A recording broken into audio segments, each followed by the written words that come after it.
ایک عابد بقدر کفایت رزق حلال کماتا اور باقی وقت اللہ عز و جل کی عبادت میں گزارتا تھا۔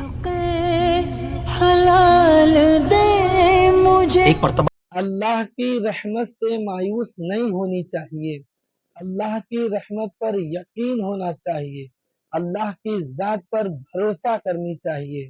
اللہ تمام جہانوں کو پالنے والا ہے، اللہ سب کو رزق دینے والا ہے۔ اللہ کی رحمت سے مایوس ہونا کفر کی علامت ہے، اس کی رحمت پہ ہم سب کو یقین ہونی چاہیے۔ تو آئیے دوستو ہم اس ویڈیو میں آج جانتے ہیں۔ ایک عابد بقدر کفایت رزق حلال کماتا اور باقی وقت اللہ عز و جل کی عبادت میں گزارتا تھا۔ ایک مرتبہ مسلسل کئی روز تک اسے کہیں بھی مزدوری نہ ملی اور فاقوں تک نوبت پہنچ گئی۔ وہ خود بھی بھوکا رہا اور اہل و عیال بھی بھوک کی مشقت برداشت کرتے رہے۔ جب معاملہ حد سے بڑھ گیا تو اس نے اپنی زوجہ سے کہا کہ کل میں مزدوری کے لیے جاؤں گا، تم دعا کرنا، اللہ عز و جل تمام مخلوق کو رزق دینے والا ہے، وہ ہمیں بھی محروم نہ رکھے گا۔ اس کی زوجہ نے بھی مشورہ دیا کہ ہم یقین کامل کے ساتھ رزق کی تلاش میں نکلیں گے تو اللہ عز و جل ضرور کوئی راہ نکالے گا۔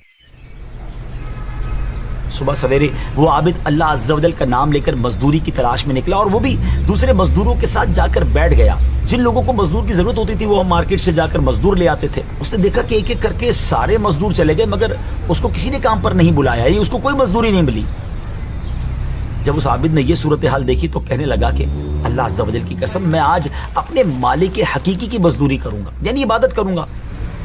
چنانچہ وہ دریا پر آیا اور وضو کر کے نوافل پڑھنے لگا۔ رزق حلال دے مجھے اے بے، سارا دن اسی طرح رکوع و سجود میں گزار دیتا۔ شام کو جب گھر پہنچا تو اس کی بیوی نے پوچھا کیا کسی کے ہاں تمہیں مزدوری ملی؟ اس نے جواب دیا ہاں، میں نے تو آج بہت کریم مالک کے ہاں مزدوری کی ہے، اس نے وعدہ کیا ہے کہ وہ مجھے اس مزدوری کا بہت اچھا بدلہ دے گا۔ دوسری صبح دوبارہ یہ عابد مزدوری کی صف میں کھڑا ہو گیا، کسی نے اس کو مزدوری کے لیے طلب نہیں کیا، باقی لوگوں کو وہ لے جاتے گئے، پھر اکیلا رہ گیا۔ اب اس نے سوچا کہ پھر آج میں اللہ عز و جل کی عبادت کروں گا، پھر دریا کنارے جا کر عبادت کرنے لگا۔ اور جب شام واپس گیا تو بیوی نے پوچھا کہ آج تمہارے مزدوری تمہیں ملی، کچھ پیسے لائے؟ تو کہتا نہیں، میں نے آج بھی بڑے کریم کی مزدوری کی ہے مگر میرے مالک نے انشاءاللہ وعدہ کر رکھا ہے کہ مجھے اس مزدوری کا اچھا بدلہ دے گا، میری اجرت اس مالک کے پاس جمع ہو رہی ہے۔ اب فاقوں کی ماری زوجہ ہے، گھر والے میں بھوک ہے، وہ یہ بات سن کر جھگڑنے لگی شوہر سے کہ کئی دن سے فاقے چل رہے ہیں، بچوں کی حالت ایسی ہو گئی ہے کہ دیکھی نہیں جاتی، ہم میں سے کسی نے بھی کئی دنوں سے ایک لقمہ نہیں کھایا، اور تم جس مالک کے یہاں مزدوری کر رہے ہو اس نے تمہیں آج بھی تمہاری اجرت نہیں دی ہے، اس طرح کیسے گزارا ہوگا؟ اس پر وہ عابد بہت پریشان ہوا اور ساری رات کروٹیں بدلتے اس نے گزاری۔ بچے بھوک کی وجہ سے بلبلا رہے تھے اور اس کی اپنی حالت بھی قابل رحم تھی۔ بالآخر صبح وہ پھر بازار گیا، مزدوروں کی صف میں کھڑا ہو گیا۔ آج پھر ویسا ہی ہوا کہ اس کو مزدوری نہیں ملی، کوئی بھی اپنے ساتھ نہیں لے گیا۔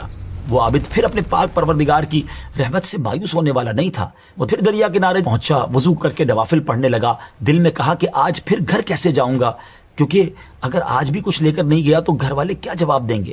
لیکن اب وہ جب گھر کی طرف جانے لگا اسی ٹینشن میں تھا کہ بات کیا کروں، لیکن جب دروازے کے قریب پہنچا تو اسے کھانے کی خوشبو آنے لگی۔ وہ حیران ہو گیا، لگتا ہے میں کسی اور کے گھر میں تو نہیں جا رہا ہوں، میرے گھر میں تو کچھ بھی نہیں ہے کھانا پکانے کے لیے۔